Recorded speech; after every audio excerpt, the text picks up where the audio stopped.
Les jeunes ne doivent plus attendre. Les jeunes doivent se lancer dans la cacaoculture pour faire de notre pays un pays phare dans la sous-région et pourquoi pas dans le monde entier.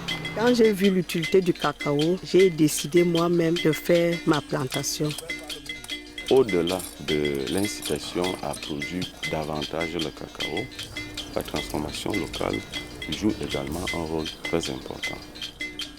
Je n'ai pas encore vu une plante aussi rentable que le cacao. L'agriculture est l'un des aspects qui va tirer le Cameroun vers son émergence en l'an 2035. Il serait dangereux de différer encore ce temps. Je crois que le moment est venu d'aller vite. Le seul combat qui vaille pour prendre les armes pour la cacaoculture. Il faut prendre les armes pour sortir la pauvreté.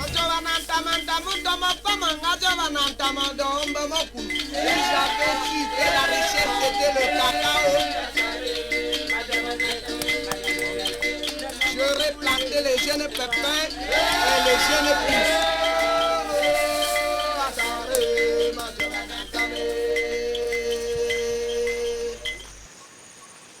Le Grand Sud forestier Cameroun se caractérise par une végétation dense, un vaste réseau hydrographique, un climat chaud et humide aux précipitations abondantes. Des conditions idéales pour la culture du cacaoyer.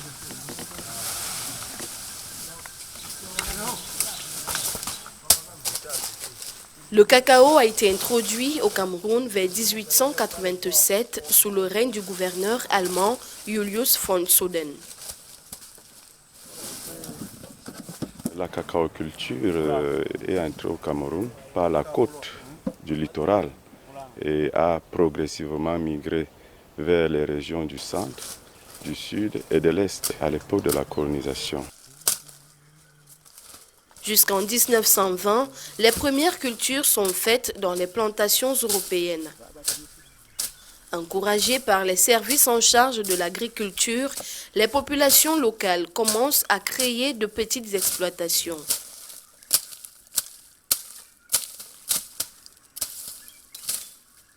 À l'indépendance du Cameroun en 1960, elles acquièrent le quasi-monopole de cette production. Le Cameroun a connu une époque glorieuse dans la cacaoculture. La SODECAO, qui est la société de développement du cacao, qui a été créée en 1974, avait plus de 3000 employés qui s'occupaient de l'encadrement des producteurs, aussi presque dans tous les villages, dans les bassins de production. Alors il était question en même temps de produire de la semence, de multiplier de la semence et de mettre cette semence à la disposition des producteurs pour créer des plantations. L'État a mis d'importants moyens pour encourager cette culture, notamment la distribution des fongicides, des produits phytosanitaires à tous les producteurs. Il y a même eu des primes.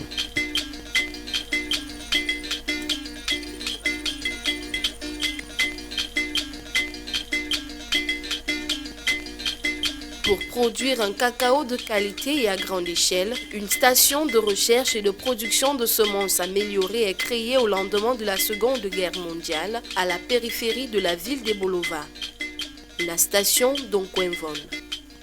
Dans ce champ, le SNK 64 joue le rôle de mâle.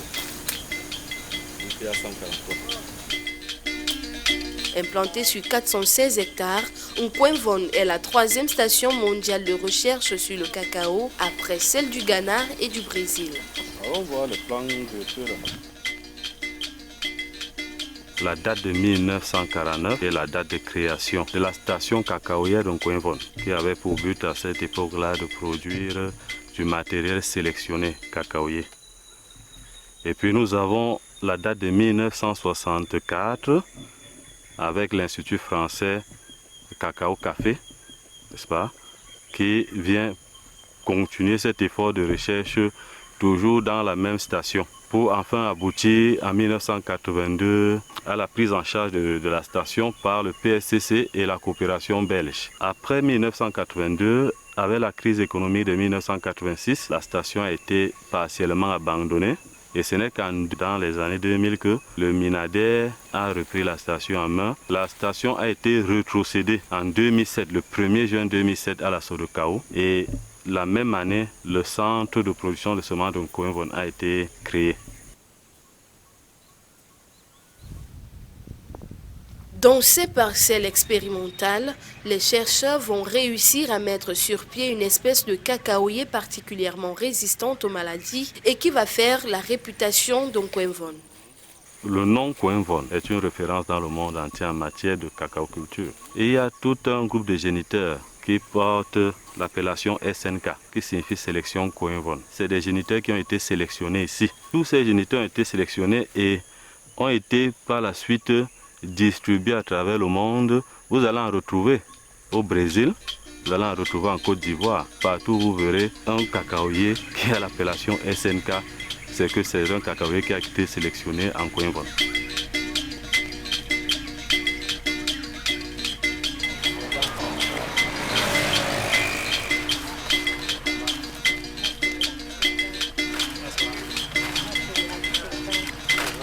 En plus de fournir des plants sélectionnés aux producteurs, l'encadrement de la Sodecao s'étend aussi au soutien technique, à la distribution des produits phytosanitaires, la création et l'entretien des pistes dans les bassins de production. Avec la crise économique marquée dès 1986 par la chute du prix des matières premières, la libéralisation de la filière cacaoyère et la suppression du système de stabilisation, la filière cacao bat de l'aile au Cameroun. La Sodecao est entrée en hibernation, je veux dire en veilleuse, dont l'encadrement n'était plus assuré. Il n'y avait plus nos techniciens pour regarder ce que les planteurs faisaient. L'encadrement avait totalement baissé. Les appuis en termes d'intrants, en termes de primes, tout avait été arrêté. Donc, ce qui a fait qu'il y a eu un désengagement, non seulement du côté de l'État, mais aussi les cacaoculteurs ont abandonné leurs exploitations.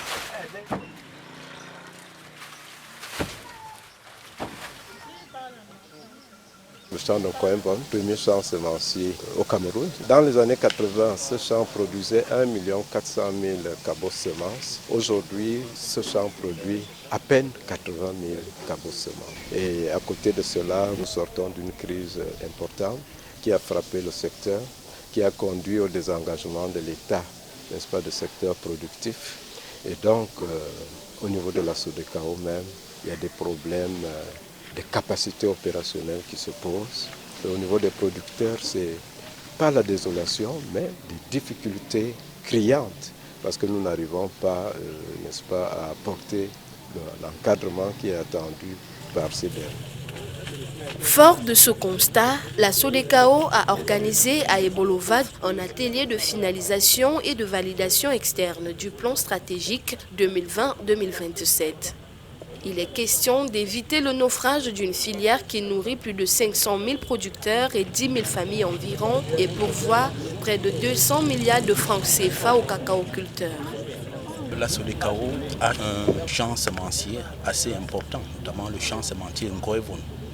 Il faut le réhabiliter et faire en sorte que le matériel végétal soit disponible pour les cacaoculteurs. Il faut également que la Sodecao et le gouvernement fassent en sorte que les sols soient chaque fois bien adaptés au développement de la cacaoculture, notamment sur le plan de la qualité et la préservation. Il faut également que le cacaoculteur soit encadré du point de vue du conseil agricole, que le cacaoculteur maîtrise les itinéraires techniques. Il faut ensuite qu'il y ait une commercialisation rationnelle. L'objectif du gouvernement est de rattraper les autres pays. Il y a quelques années, nous étions bien classés sur le plan mondial en matière de production cacaoyère. Avec une production de moins de 300 000 tonnes en 2018, le Cameroun est classé 5e producteur mondial de fèves de cacao, bien loin des autres producteurs africains que sont le Ghana et la Côte d'Ivoire. Un rang qu'il entend améliorer en franchissant d'abord la barre stratégique de 600 000 tonnes dans les prochaines années. Nous entendons nous adresser à 3 cibles. c'est-à-dire les jeunes, ceux-là qui ont encore la vigueur et la force, qui peuvent, n'est-ce pas, apporter du dynamisme, de l'animation dans la filière. Nous nous intéressons également aux collectivités territoriales décentralisées. Nous nous intéressons également aux élites, qu'elles soient administratives, politiques ou économiques. Mais à côté de cela, nous voulons également, nous avons déjà commencé à agir sur un autre levier, c'est celui des partenariats publics-privés. Nous assistons déjà à un certain nombre de groupements, n'est-ce pas, dans la mise en place, la conduite, n'est-ce pas, des champs. Et nous avons là déjà des partenariats très très importants qui nous aideront également à consolider nos à renforcer nos petites recettes propres.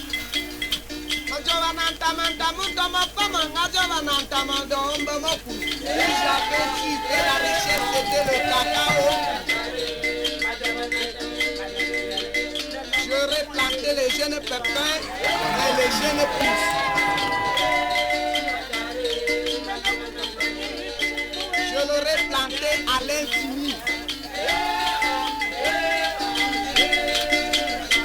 La relance de la production cacaoyère au Cameroun passe inéluctablement par l'augmentation de l'offre en matériel végétal.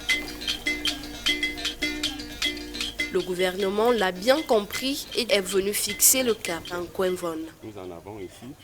Le champ semencier de cacaoyer de Coimvon est très important pour la relance.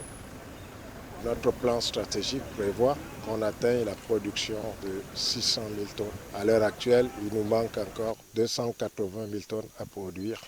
Donc, dans un avenir de 3 à 4 ans, il faudrait qu'on puisse atteindre cette production annuelle qui fait partie de nos objectifs dans la stratégie de développement du secteur rural. Et pour atteindre cet objectif, il faut passer par la production des plants de cacaoyer, des semences de cacaoyer. Et aujourd'hui, nous estimons les besoins à peu près à 50 millions de plants par an qu'il faut mettre au sol. Et pour produire les 50 millions, il faudrait d'abord produire des cabosses. Et c'est ce qui se passe ici à Coimvon. Ils ont pour objectif de mettre 15 hectares de champs semenciers pour préserver la qualité du cacao camerounais, qui est très prisé à travers le monde. Les travaux concernent non seulement Coimvon, mais également les champs semenciers de Mangan et d'Abomba, pour une superficie totale de 38 hectares. Au-delà de cela, nous sommes également en train de travailler à Pouma pour la mise en place d'une unité de production de plants. Nous faisons du cacao, mais également des bananiers plantains, parce que nous préconisons maintenant une association dans le cadre de la diversification cacao, bananier, plantain, afin d'améliorer même la productivité des champs grâce à l'ombrage produit par le bananier et de diversifier, n'est-ce pas, les revenus des producteurs.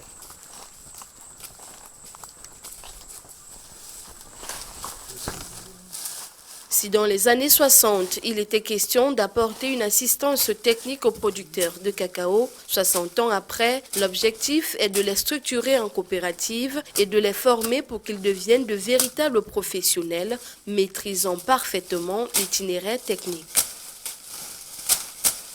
Nous coupons les branches tombantes, toutes les branches qui tombent, parce qu'il faut permettre à celui qui passe de faire les travaux, que ce soit d'entretien ou de traitement, qu'il ne soit pas bloqué.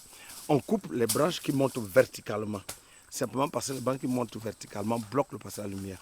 On coupe les branches qui s'entrecroisent. On privilégie les branches qui montent en V, parce que ça peut monter jusqu'à toucher le ciel. Ça permettra toujours le passage de la lumière, que ce soit au-dessus quand il est midi, en matinée sous les selles, l'après-midi aussi sous les selles de cacao pour réchauffer les autres. Ceci, l'objectif étant de limiter l'humidité, qui est l'ennemi numéro 1 du cacao en cause de la production que ça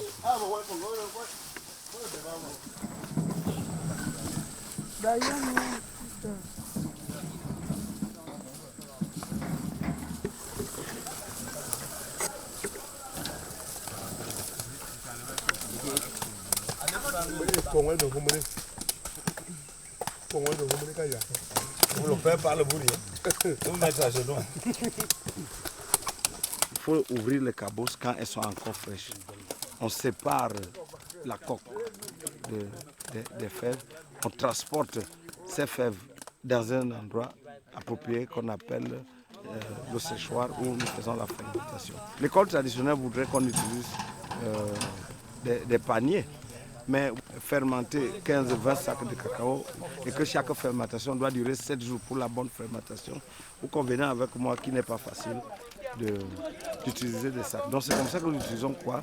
Une méthode où on entasse les fèves à un endroit au milieu du séchoir et tous les 2 jours on tourne pour équilibrer le niveau de couleur. Parce que la fermentation consiste à faire mourir le germe du cacao, mais aussi à faire perdre l'excès de liquide et à faire venir l'arôme chocolat. Donc au bout de 7 jours, après avoir tourné tous les 2 jours, on peut maintenant étaler le cacao. Encouragés par la Sodecao, de nombreux jeunes se lancent avec enthousiasme dans la culture du cacao, apportant ainsi un souffle nouveau à cette spéculation dans la région du Sud. J'avais capté le message des pouvoirs publics, tout ce qui concernait l'agriculture et notamment la cacaoculture. Du coup, je me suis vraiment lancé, j'ai été intéressé, n'est-ce pas, par le message. Je me suis vraiment retroussé les manches, je suis retourné au village et j'ai commencé, n'est-ce pas, une cacaoyère m'appartenant en toute entièreté. Mon papa, il avait une grande plantation de presque 4 hectares. Alors il y a eu un orage, la plantation a été dévastée. Pour une première fois, j'ai vu mon père en larmes. Je dis à mon père, bon, puisque nous sommes là, j'aimerais qu'en première partie, que tu me laisses le champ. Pour ce qui me concerne, c'est d'être une grande femme dans l'agriculture. Beaucoup d'argent et beaucoup d'hectares de cacao. La solution d'un problème peut être une phrase. Alors, il faut oser car la terre ne ment pas. Jadis tenues loin des cacaoyères parce que n'ayant pas droit à la terre, les femmes qui s'occupaient jusqu'alors de l'agriculture vivrière s'impliquent elles aussi dans la production du cacao. Mes parents m'ont laissé une plantation. Et quand j'ai vu l'utilité du cacao, j'ai décidé moi-même de faire ma plantation. À l'heure actuelle, je suis à 3 hectares. Cette saison, je suis encore en train de mettre un autre hectare.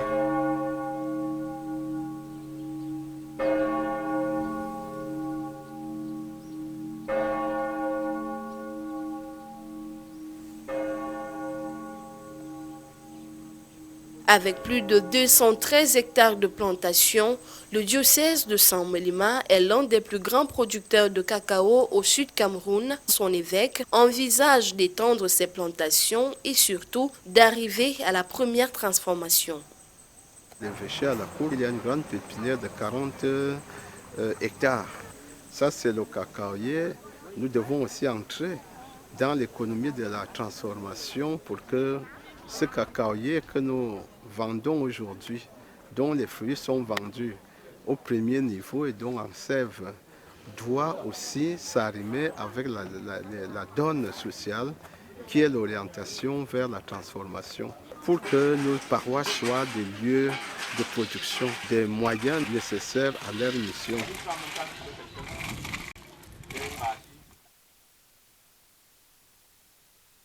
En transformant localement, le producteur aura des revenus sur les sous-produits que sont la coque qu'on peut transformer en savon, la coque qu'on peut transformer en provende, la coque qu'on peut transformer en engrais potassique.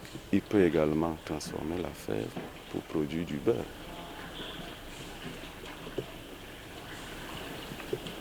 Nous sommes dans notre salle artisanale de l'extension du beurre de cacao. On fait de tout ici.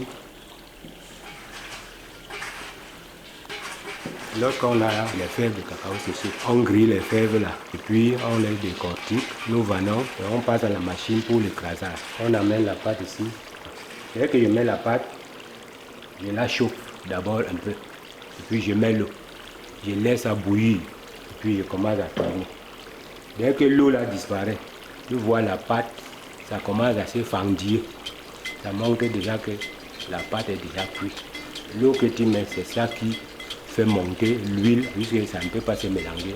Au fur et à mesure, tu continues toujours à ajouter l'eau pour obtenir la quantité de beurre que tu veux.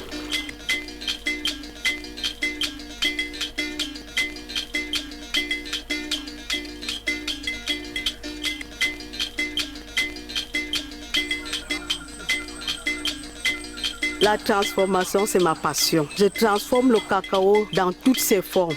Quand je prends la cabosse, elle-même, c'est l'engrais. Cette même cabosse, je fais le savon avec. Quand je pars à l'intérieur, je prends la fève. Après avoir grillé, j'enlève la peau. Avec la fève, je fais le beurre de cacao. Les déchets, je fais le chocolat avec. Cette peau, je fais les lotions. Quand tu fermentes le cacao, il y a de l'eau. Je recueille l'eau là, je fais le whisky.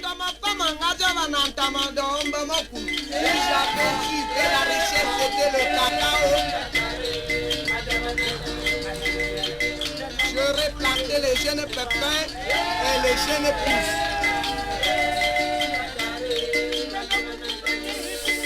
Je l'aurais planté à l'infini. Depuis la crise économique des années 90, la cacaoculture camerounaise peine à se remettre debout et les efforts de relance tardent à porter leurs fruits. La crise sécuritaire que vit aujourd'hui la région du Sud-Ouest, berceau de la cacaoculture au Cameroun, va forcément se ressentir sur la production nationale. Le seul combat qui vaille, ce n'est pas le combat de prendre les armes contre la République. Il faut que la SODECAO et le gouvernement fassent en sorte que les sols soient bien adaptés au développement de la cacaoculture. Le cacaoculteur soit encadré. En réalité, il faut prendre les armes pour la cacaoculture. Il faut prendre les armes pour sortir de la pauvreté. C'est cela la bonne raison pour mobiliser les énergies. Et je pense que les populations l'ont compris dans cette zone. Et le retard que nous avons constaté peut être rattrapé, d'autant plus que chez nous, nous avons un champ semencier, nous avons des traditions culturelles qui sont maîtrisées, qu'il va falloir simplement moderniser. Pour les autorités en charge du développement de la filière cacao au Cameroun, les nœuds gordiens sont déjà clairement identifiés. Il ne reste plus qu'à les trancher. La production d'un matériel végétal de qualité, agir également sur le conseil agricole, agir sur la fertilisation du sol, la protection du verger, améliorer l'attractivité de la cacaoculture par l'accès au crédit, par toutes ces mesures-là. C'est une démarche holistique. Si vous négligez un seul segment, vous risquez de compromettre tous les efforts. Et les actions que nous lançons aujourd'hui ne portent leurs fruits que dans 3 ans, voire 4 ans. Je crois que le moment est venu d'aller vite.